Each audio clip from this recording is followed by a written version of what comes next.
Hello guys, welcome back to our YouTube channel easy learning hacks. So आज का हमारा topic है what's an independent judiciary. Let's begin. Independent judiciary क्या होता है और जुडिशरी का इंडिपेंडेंट होना इतना नेसेसरी क्यों है? देखें, इम्पार्शलिटी ऑफ जज and judiciary is most important. जज और पूरा जो जुडिशल सेटअप है, इन दोनों की इम्पार्शलिटी बहुत ज़्यादा ज़रूरी है। मतलब ये दोनों किसी के भी फेवर में जजमेंट ना दें। ऐसा क्यों है? देखें, ऐसा इसलिए है क्योंकि यही लोग जो है वो जजमेंट देने वाले हैं, यही बताएंगे कि क्या सही है और क्या गलत है। और अगर इस टाइम पे ये किसी भी तरह से पार्शियल होते हैं तो मसला बहुत ही बढ़ सकता है।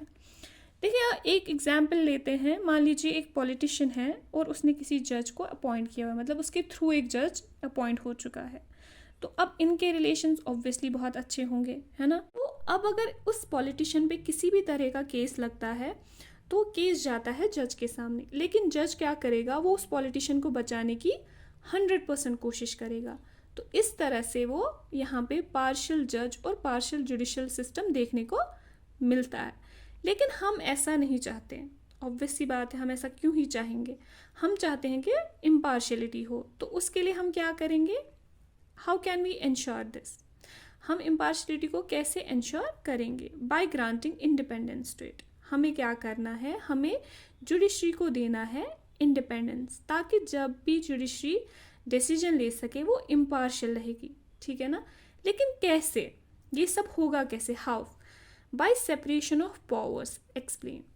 देखें, सेपरेशन ऑफ पावर मतलब अपने पावर्स सेपरेट किए जाएं। जैसे लेजिस्लेचर का पावर क्या है? लॉज बनाना। एग्जीक्यूटिव का पावर है उन लॉज को एग्जीक्यूट करना। और जुडिशरी का पावर रहेगा जो लॉज बनने हैं, जिनके एग्जीक्यूशन हो रहा है, कहीं गलत तरह से तो नहीं हो रहा है, लोगों के साथ गलत तो नहीं हो रहा है, उनके फंडामेंटल राइट्स वायलेट तो नहीं हो रहे। इन सब चीज़ों को देखेगी जुडिशरी। अब पावर्स तीनों ऑर्गन्स के सेपरेट कर दिया आपने, ठीक, वेरी गुड। अब तीनों ही ऑर्गन्स क्या हो गए? इंडिपेंडेंट। देखिए, हम एक एग्जाम्पल से समझेंगे। मान लीजिए कि आप घर पे 3 भाई बहन हैं, ठीक, और अब आपको अपना अपना तीनों को अलग अलग से बिजनेस दिया गया। तो अब आप तीनों क्या हो गए? आप तीनों ही इंडिपेंडेंट हो गए। तो सेम चीज़ यहाँ पे भी हुई है। यहाँ पावर सेपरेशन जो किया गया है, उससे क्या होता है? उससे जुडिशरी को इंडिपेंडेंस यानी आज़ादी मिलती है और वो काफ़ी हद तक इम्पार्शियल रहती है, ठीक है। Other branches of government, the legislature and executive, cannot interfere in the work of the judiciary. The courts are not under the government and do not act on their behalf. तो दूसरे branches रहते हैं, वो बिल्कुल भी interfere नहीं कर सकते हैं जुडिशरी के काम में, क्योंकि अब उनके अपने अपने वर्किंग एरिया जो है वो सेपरेट कर दिए गए हैं तीनों ऑर्गन्स के। तो अब उन्हें कोई लेना देना नहीं है जुडिशरी के काम से। जो जजमेंट जज को सही लगेगा, वो एविडेंस के बेसिस पे, आर्ग्यूमेंट्स के बेसिस पे वो उस हिसाब से अपना जजमेंट सुनाएगा। और यहाँ पे और एक बात, जो कोर्ट्स रहते हैं ना, वो किसी भी तरह से गवर्नमेंट के अंडर नहीं रहते, वो उनके बिहाफ पे एक्ट नहीं करते, क्योंकि जो जुडिशरी है उसका वो हमारी कंट्री का बहुत ही इम्पॉर्टेंट पिलर है, ठीक है। उसके लिए गवर्नमेंट मायने बिल्कुल नहीं रखती। उसके लिए अगर मायने रखता है तो वो है कॉन्स्टिट्यूशन, ठीक है।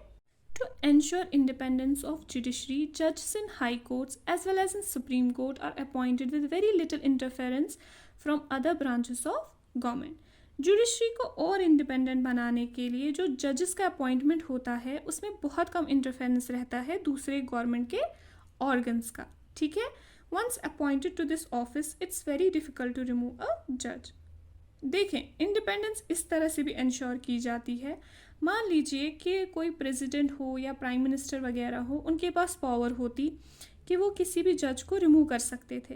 तो उससे क्या होता? उससे हमेशा जज जो है वो डरे हुए रहते और वो कोई भी जजमेंट किसी के भी इन सब के खिलाफ नहीं बोल पाते कुछ भी, है ना। ऑब्वियस सी बात है। लेकिन क्या है कि कॉन्स्टिट्यूशन ने पावर दी है कि आप जज को रिमूव नहीं कर सकते इजीली, ठीक है।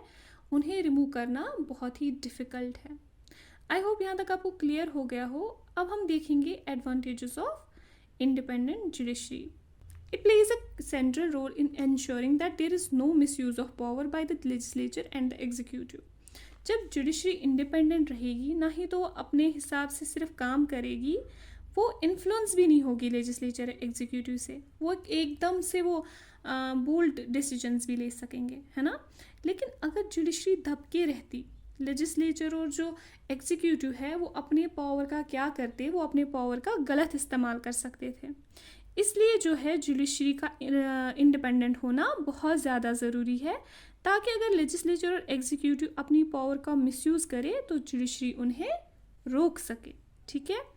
और एक पॉइंट आता है, it plays a crucial role in protecting the fundamental rights of the citizens. मान लीजिए किसी के राइट्स वायलेट हो गए किसी पर्सन के, लेकिन उसके जो राइट्स जो वायलेट हो चुके हैं वो गवर्नमेंट के पर्सन के थ्रू हो गए। अब वो इस टाइम पे क्या करेगा, वो गवर्नमेंट के पास तो जाएगा नहीं, क्योंकि वो अपने पर्सन को सपोर्ट करेंगे, है ना। तो वो जाएगा जुडिशरी। तो एक इंडिपेंडेंट जुडिशरी ही डिसीजन ले सकती है कि हाँ ये इंसान सही है और गवर्नमेंट यहाँ पे गलत है, और वो गवर्नमेंट को सज़ा भी दे सकती है।